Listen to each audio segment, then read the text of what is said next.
Programang ito ay rated SPG, striktong patnubay at gabay ng magulang ang kailangan. Muli ngang ipapakilala ni Ramon si David sa kanyang mga kasosyo bilang nag-iisang tagapagmana.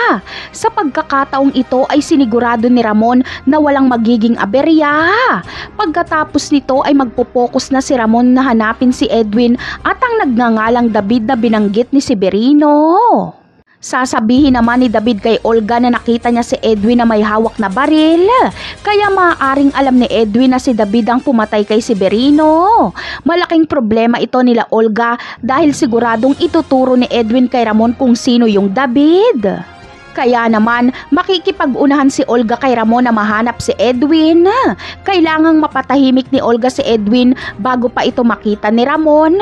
Habang si David naman ay walang magagawa kundi umasa na lang kay Olga na ayusin ang kanyang kapalpakan.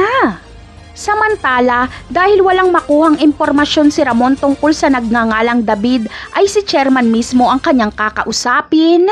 At dito ay sasabihin ni Chairman na isa lang ang nagngangalang David sa kanilang lugar at ito ay ang anak ng pulis na si Rigor Dimagiba. Ikakagulat ito ni Ramon at muli niyang paiimbestigahan sa kaibigan niyang general ang pamilya ni Rigor.